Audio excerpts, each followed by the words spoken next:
बिस्मिल्लाहिर्रहमानिर्रहीम। अस्सलामुअलैकुम। अनकही बात के साथ वजी अहमद सिद्दीकी हाजिर है। अमेरिका की तमाम शराइत मानने और तस्लीम करने के बाद, मुल्क की इक़्तिसादियात अमेरिका के हवाले करने के बाद इमरान ख़ान से अमेरिकी क्यों नाराज़ होंगे, ये तो समझ में ना आने वाली बात है। लेकिन उन्होंने खेल कहीं और खेला है।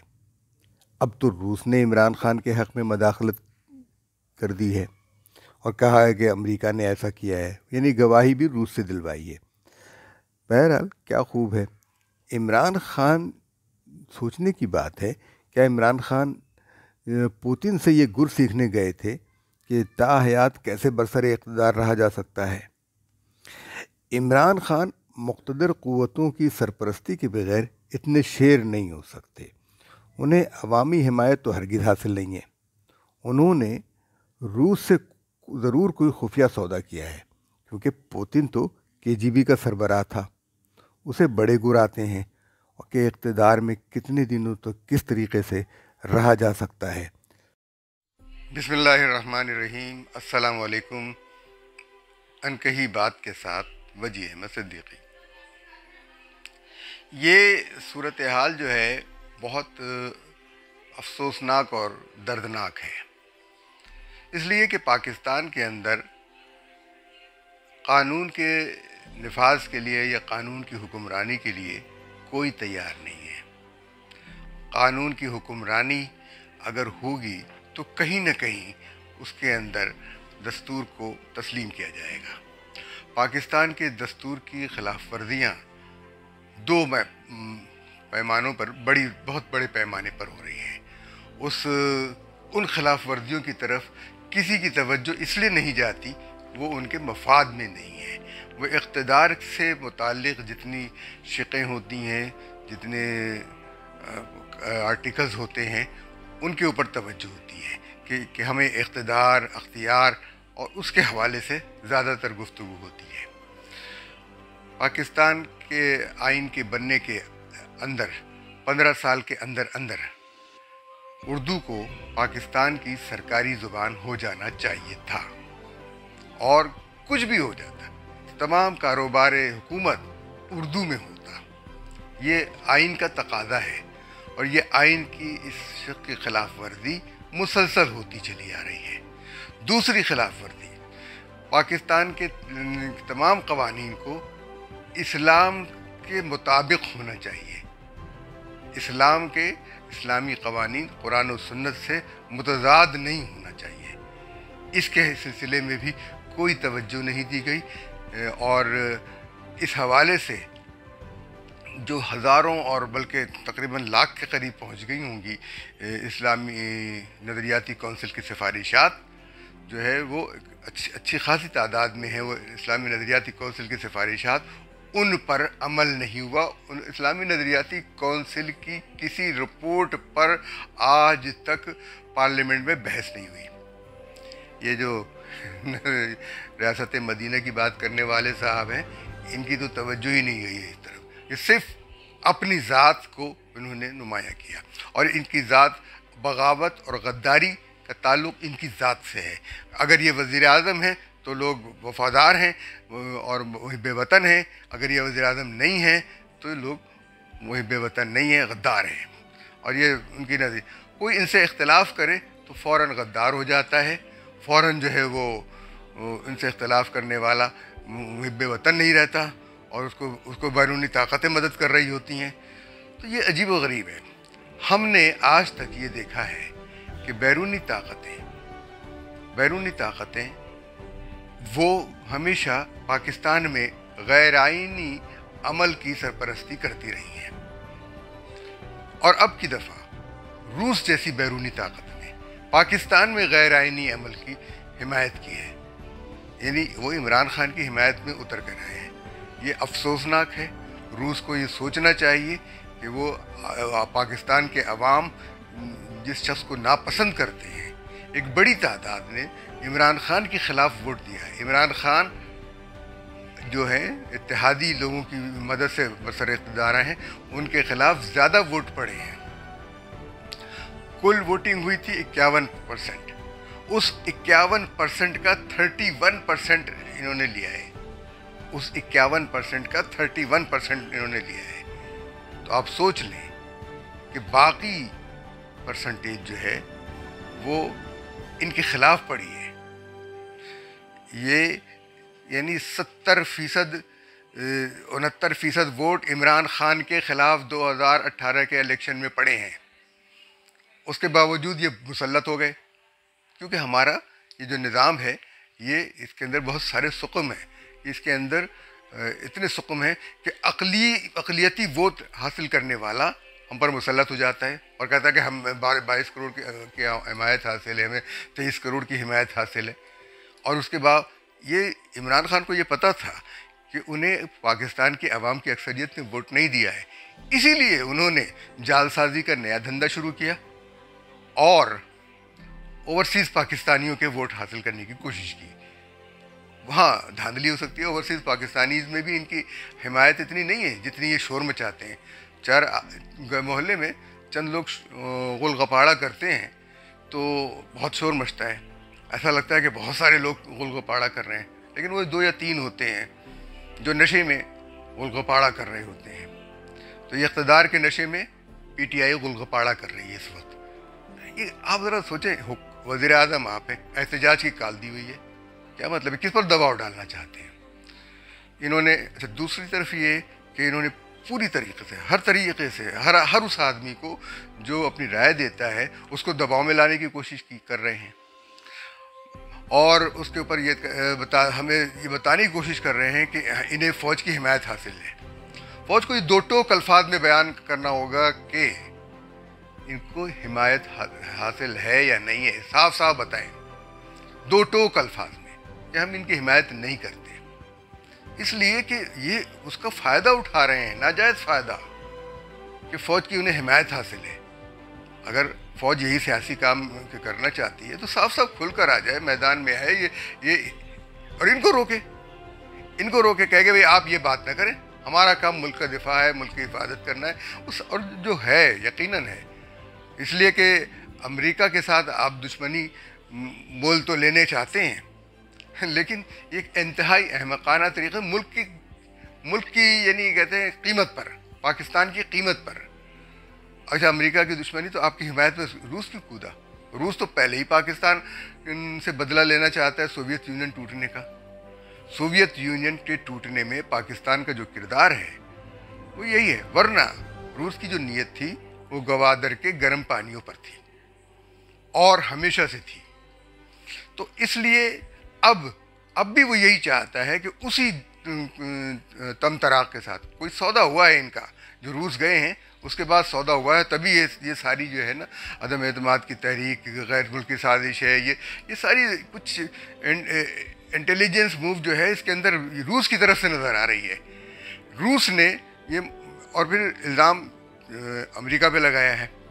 अमेरिका पाकिस्तान का दोस्त नहीं है, अमेरिका पाकिस्तान के साथ मुखलिस नहीं है, अमेरिका हिंदुस्तान के साथ मुखलिस है।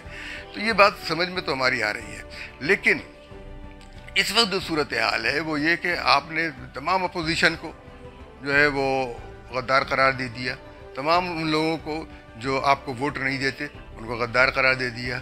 और उनके लिए अगर ये और उन लोगों के यानी घर जाके लोगों को कहा कि इनको गालियां दो और इनको ताने मारो और इनको निकलने मत दो और इनका बाइकाट करो। अगर आपका सोशल बाइकाट शुरू हो गया और आपके ऊपर जूते पड़ने शुरू हो गए तो फिर आपका कहीं जिक्र नहीं होगा। आपकी इत्तेहादी एमक्यूएम कराची में आपके साथ अब नहीं है। कराची में आपने 14 सीटें ली हैं, कराची के लिए किया क्या किया कराची के लिए? इसलिए कि जब 14 में से 1 सीट गई फैसल वाडा की तो सीधे पीपल्स पार्टी के पास चली गई। अगर लोगों को पीटीआई से ज़रा सी भी उम्मीद होती तो वो फ़ौरन जाते और कहते कि नहीं, हम पीटीआई के उम्मीदवार को जिताएंगे क्योंकि इसने हमारे लिए ये काम किया है और पीटीआई को हम नाकाम नहीं होने देंगे। वो चली गई, मैदान में थे, चली गई वो। और अब आइंदा इलेक्शन के अंदर आपने धांधली से जीतने की कोशिश की तो आपका हशर बहुत बुरा होगा, क्योंकि आप पाकिस्तान के मुखलिस नहीं हैं, आइन के मुखलिस नहीं है। क्यों? इस आइन से इनको क्या दुश्मनी है? इस आइन से एक ख़ास दुश्मनी है, और उस ख़ास दुश्मनी की वजह भी हमें पता है, हम किसी और वक्त बताएंगे। क्योंकि और ओवरसीज़ पाकिस्तानीज़ के साथ उसका ताल्लुक़ है। ओवरसीज़ पाकिस्तानियों में वो लोग शामिल हैं यूरोप के मगरिब में जाने वाले, जो पाकिस्तान में इससे इसलिए भागे हैं कि उनके लिए अब जगह यहाँ नहीं रही थी, वो अपने मजहब की तबलीग नहीं कर सकते थे, एक झूठे दीन की वो तबलीग नहीं कर सकते थे। वही पाकिस्तान की हुकूमत पर काबिज होना चाहते हैं चोर दरवाजे से, और वो चोर दरवाज़ा पीटीआई ने उन्हें मुहैया किया है।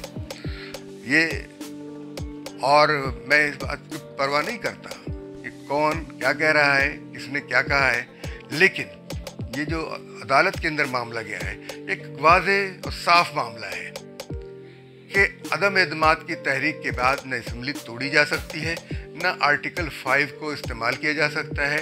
एक मफरूज़े की बिना पर, एक ऐसी चीज़ जो बिल्कुल मफरूज़ा थी, कोई कमीशन नहीं बना, कोई इंक्वायरी नहीं हुई कि ऐसी कोई साजिश हुई है, कोई सबूत नहीं मुहैया किए गए कि ऐसे किसी लोगों ने पैसे लिए हैं या नहीं लिए हैं, कोई सिर्फ ज़ुबानी तकरीरों और उसके बाद, और सबको जिस तरह से चोर और डाकू कहते रहते हैं, जिसके लिए कोई सबूत मुहैया करने के लिए कभी तैयार नहीं हुए।